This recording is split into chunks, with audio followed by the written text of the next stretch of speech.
Hello students, class 12 सभी को नमस्कार। ह्यूमन रिप्रोडक्शन फैक्टर के बारे में ये हमारा नेक्स्ट लेक्चर है।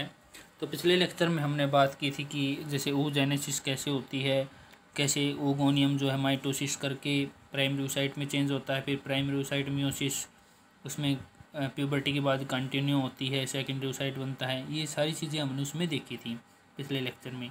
ठीक है, आज हमारी जो है इस लेक्चर में हमने पिछले लेक्चर में एक चीज़ और देखी थी कि किस प्रकार से प्रीमोडियल फॉलिकल जो है वो प्राइमरी फॉलिकल में चेंज होते हैं, फिर oocyte में चेंज होते हैं, फिर सेकेंडरी फॉलिकल्स बनता है, फिर सेकेंडरी से टर्सरी बनता है, फिर ग्राफिन फॉलिकल बनता है, फिर ग्राफिन फॉलिकल रैप्चर होता है ओवुलेशन के दौरान, तो सेकेंडरी oocyte को रिलीज करता है, और फिर धीरे से जो ग्राफिन जो रैप्चर ग्राफिन फॉलिकल था वो चेंज होना शुरू हो जाता है कार्पस ल्यूटियम में। ठीक है, कार्पस ल्यूटियम फिर जो है वो डिजनरेट होना शुरू हो जाता है किसमें, कार्पस एल्बिकेंस में। लेकिन कार्पस एल्बिकेंस में कब होगा, जब फर्टिलाइजेशन नहीं होती है या प्रेगनेंसी नहीं होती है, तब होगा ये। ठीक है, और ग्राफिन फॉलिकल में फिर हमने एंट्रम कैविटी भी देखी थी पिछले लेक्चर में। ये देखिए, प्री एंट्रल फेज देखा था और एंट्रल फेज दोनों देखे थे हमने इसमें पिछले लेक्चर में। आज हम बात करेंगे इसमें मेंस्ट्रुअल साइकिल की।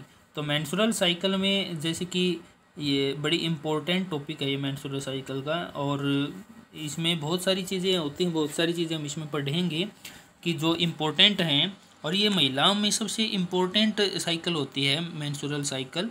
ठीक है, क्योंकि इस साइकिल के बिना न तो वो प्रेगनेंसी हो सकती है। ठीक है, तो ये साइकिल बहुत ज़्यादा ज़रूरी है फीमेल के अंदर। ठीक है, और जैसे कि हम जैसे एक तरह से जो मेंस्ट्रुअल साइकिल है वो ये बात श्योर करती है कि महिलाएं जो है वो जो फीमेल जो है वो एक तरह से मतलब नई जननी मतलब नई जनरेशन को प्रोड्यूस कर रही है। ठीक है, और ये हमने पढ़ा भी था कि स्पीशीज जैसे कि डिवाइड करती है, रिप्रोडक्शन ज़रूरी होता है। ठीक है, तो मेंस्ट्रुअल साइकिल जो है ये इम्पोर्टेंट फेज होता है फीमेल्स के अंदर। ठीक है, तो इसमें हम जैसे कि आपको एक बात बता दें, वैसे मेंस्ट्रुअल साइकिल जो है वो 28 डेज़ का टाइम पीरियड होता है। ठीक है, और इसमें जैसे कि दो इवेंट एक साथ सिमिल्टेनियसली एक साथ मतलब घटित हो रही होती हैं। कौन सी दो इवेंट्स हैं मेंस्ट्रुअल साइकिल? दो इवेंट कौन सी हैं? एक तो ओवेरियन में होती है और एक यूट्रस के अंदर। मतलब ओवरी के अंदर भी एक घटनाक्रम चल रहा है और यूट्रस के अंदर भी एक घटनाक्रम चल रहा है, तो दोनों एक साथ चलते हैं, दोनों मतलब एक वे में चलेंगे। और जैसे कि ओवरी, जैसे देखो पहले हम ओवरी की बात करते हैं। ओवरी में देखो, ओवरी में क्या होगा, ओवरी में जो है फॉलिकल हमें पता है कि प्रीमोडियल फॉलिकल हैं, प्रीमोडियल फॉलिकल से प्राइमरी फॉलिकल्स बनेंगे, फिर सेकेंडरी, फिर टर्सरी, फिर ग्राफिन फॉलिकल बनेगा। ठीक है, तो इस प्रकार से उसमें फॉलिकल डेवलप हो रहे होते हैं। तो जब फॉलिकल डेवलप हो रहे होते हैं तो उसको हम बोलते हैं फॉलिकुलर फेज। कौन सा बोलते हैं? फॉलिकुलर फेज, जिसमें फॉलिकल्स डेवलप हो रहे होते हैं। और एक बात याद रखना, मैंने आपको पहले भी बताया थी कि फॉलिकल्स जब डेवलप होते हैं तो वो उसमें जो ग्रेनुलोसा सेल्स हैं वो उनकी लेयर बढ़ रही होती है, और ग्रेनुलोसा सेल्स जो हैं एक तरह का हार्मोन रिलीज करते हैं, एस्ट्रोजन। तो सिंपल सी बात है, जैसे जैसे फॉलिकल का साइज बढ़ेगा, ठीक है, तो उसी प्रकार से एस्ट्रोजन हार्मोन का लेवल भी बढ़ेगा, एस्ट्रोजन हार्मोन का लेवल बढ़ेगा। तो क्या होगा, जब फॉलिकल पूरी तरह से मैच्योर हो जाएगा और एस्ट्रोजन का लेवल हाई साइड हो जाएगा, तो क्या होगा कि एस्ट्रोजन लेवल जो है वो स्टिमुलेट करेगा, वो इंडिकेशन पहुंचाएगा, एक मैसेज पहुंचाएगा आपके ब्रेन के पास। ब्रेन के पास पहुंचाएगा मैसेज, और ब्रेन के पास किस ग्लैंड के पास? पिट्यूटरी ग्लैंड के पास। पिट्यूटरी ग्लैंड को बता दिया उसने कि भाई ग्रेनुलोस, जैसे उसका एस्ट्रोजन का हार्मोन लेवल बढ़ गया, तो उसी से ये पता चलेगा पिट्यूटरी ग्लैंड को कि अभी फॉलिकल जो है पूरी तरह से मैच्योर हो चुका, ग्राफिन फॉलिकल पूरी तरह से मैच्योर हो चुका है और ओवुलेशन का टाइम आ गया है। तो वो पिट्यूटरी ग्लैंड क्या करेगा, तुरंत LH hormone, luteinizing hormone release करवाएगा, जिसको LH सर्ज बोलते हैं। तो उसी टाइम जो है देखो क्या होगा, जैसे ल्यूटिनाइजिंग हार्मोन आएगा तो ल्यूटिनाइजिंग हार्मोन LH सर्ज का मतलब है ल्यूटिनाइजिंग हार्मोन का लेवल एकदम से हायर साइड हो गया। ठीक है, हायर साइड होते ही ओवुलेशन हो जाएगा। ओवुलेशन में क्या होता है कि सेकेंडरी oocyte रिलीज हो गया, ग्राफिन फॉलिकल रैप्चर हो गया और सेकेंडरी oocyte रिलीज हो जाएगा। ठीक है, तो इसको बोलते हैं ओवुलेटरी फेज। कौन सा फेज बोलते हैं? Ovulatory phase. पहला कौन सा हो गया? फॉलिकुलर फेज, जिसमें एस्ट्रोजन का लेवल बढ़ेगा और वो स्टिमुलेट करेगा पिट्यूटरी ग्लैंड को, और पिट्यूटरी ग्लैंड से फिर क्या होगा, ल्यूटिनाइजिंग हार्मोन रिलीज होगा, जिसकी वजह से ओवुलेशन होगा। ठीक है, ओवुलेटरी फेज हो गया। अब ओवुलेशन हो गया है तो जो फॉलिकल था, जो रैप्चर फॉलिकल था, जो ग्राफियन फॉलिकल जो रैप्चर हो चुका था, तो वो बोले कि भाई हमने, जैसे उन्होंने एस्ट्रोजन हार्मोन का लेवल बढ़ा दिया था, लेकिन अब वो रैप्चर हो चुका है, तो वो बोला कि भाई अब हम ये हार्मोन पैदा नहीं करेंगे। अब कौन सा हार्मोन, वो धीरे धीरे किस में चेंज होना शुरू हो जाएगा, कार्पस ल्यूटियम में चेंज होना शुरू हो जाएगा। और कार्पस ल्यूटियम जो है वो कौन सा हार्मोन रिलीज करता है, प्रोजेस्टेरोन। तो देखो, जब तक ग्राफियन फॉलिकल रैप्चर नहीं हुआ था तब तक वो रिलीज कर रहा था एस्ट्रोजन, लेकिन रैप्चर होते ही उसने अपनी साइड चेंज कर ली और कौन सा हार्मोन रिलीज करना शुरू कर दिया, प्रोजेस्टेरोन। ठीक है, तो रिमेनिंग फॉलिकल जो हैं वो कौन सा हार्मोन, रिमेनिंग फॉलिकल क्या बनेगा, कार्पस ल्यूटियम बनेगा। ठीक है, कार्पस ल्यूटियम जो है वो कौन सा हार्मोन रिलीज करेगा, प्रोजेस्टेरोन, और इसको बोलते हैं ल्यूटियल फेज। ठीक है, तो 3 फेज हो गए इसमें, पहला फॉलिकुलर फेज, दूसरा ओवुलेटरी फेज, तीसरा ल्यूटियल फेज, और एक फोर्थ आता है जो लास्ट में आता है, वो मेंस्ट्रुअल फेज होता है, जिसमें ब्लीडिंग होती है। ठीक है, जिसमें फीमेल के अंदर ब्लीडिंग होती है। ठीक है, तो ये तो ओवेरियन इवेंट मैंने आपको ब्रीफली बताई है, अभी डिटेल में आगे पढ़ेंगे और भी।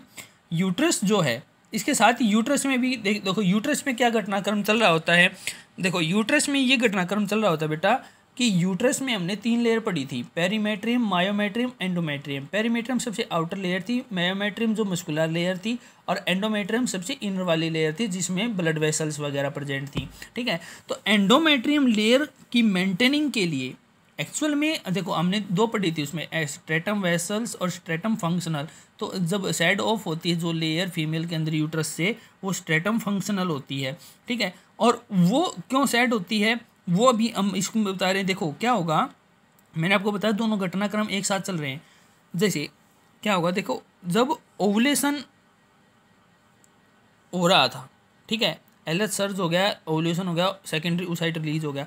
अब सेकेंडरी oocyte रिलीज हुआ है, तो सेकेंडरी oocyte रिलीज होते ही स्पर्म का वेट करेगा कितने आवर्स के लिए, 24 आवर्स के लिए। यदि स्पर्म तो आ गया तो सिंपल सी बात है फर्टिलाइजेशन होगी, वो अलग घटनाक्रम हो गया। ठीक है, और उस फर्टिलाइजेशन होने के बाद जाइगोट बना है, जाइगोट से एम्ब्रियो बनेगा, तो एम्ब्रियो को इम्प्लांट होने के लिए एंडोमेट्रियम की आवश्यकता होगी, एंडोमेट्रियम लेयर की।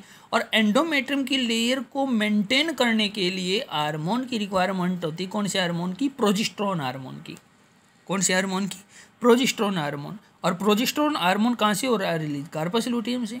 ठीक है, तभी तो देखो उन्होंने पहले एस्ट्रोजन हार्मोन रिलीज किया, जो रैप्चर नहीं हुआ था ग्राफिन फॉलिकल उसने एस्ट्रोजन हार्मोन रिलीज किया, लेकिन रैप्चर होने के बाद उसने प्रोजेस्टेरोन हार्मोन रिलीज किया। क्यों रिलीज किया, वो बोला कि भाई मैं तो प्रोजेस्टेरोन रिलीज करूंगा। बोला क्यों रिलीज करेगा अभी तू, उसने बता दिया क्योंकि देखो जो जाइगोट है वो एम्ब्रियो में चेंज होगा, और एम्ब्रियो को इम्प्लांट होने के लिए एंडोमेट्रियम लेयर की आवश्यकता पड़ेगी, और उसको मेंटेन करने के लिए मेरी प्रोजेस्टेरोन हार्मोन की आवश्यकता है, इसलिए हम प्रोजेस्टेरोन हार्मोन को प्रोड्यूस करेंगे।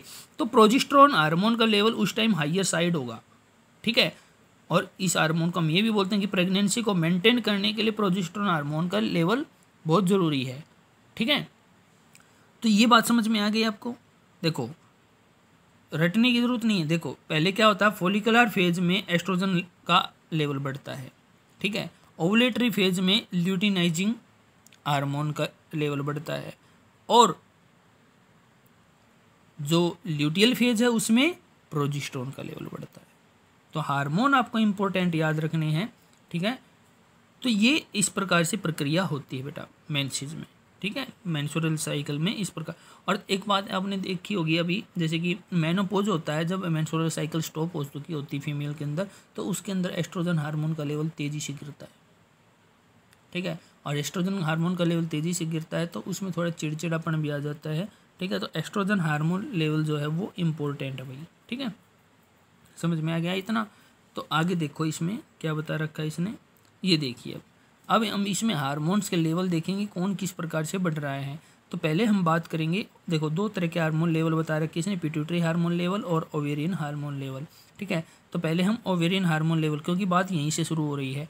तो ओवेरियन हार्मोन लेवल कौन से हैं, एस्ट्रोजन और प्रोजेस्टेरोन। तो देखो ये जो थोड़ा मतलब ग्रीन सा कलर दिखा रखा है ऊपर वाला, वो जो है एस्ट्रोजन हार्मोन है। एस्ट्रोजन हार्मोन का लेवल देखो आपको ध्यान दिया होगा कि इसमें ये जैसे कि धीरे धीरे इसका साइज इंक्रीज हो रहा है। ठीक है, और पीक पे आ गया इसका, मतलब साइज ग्रेटर हो गया, कब हो गया, 11वें 12वें दिन। 11वें 12वें दिन जो है इसका जो लेवल है एस्ट्रोजन हार्मोन का बढ़ गया है, क्योंकि इसका मतलब ये हो गया कि इसमें देखो 0 से स्टार्ट हो रहा है, तो यहाँ से मतलब जो प्रीमिनोडियल फॉलिकल है वो धीरे धीरे डेवलप हो रहे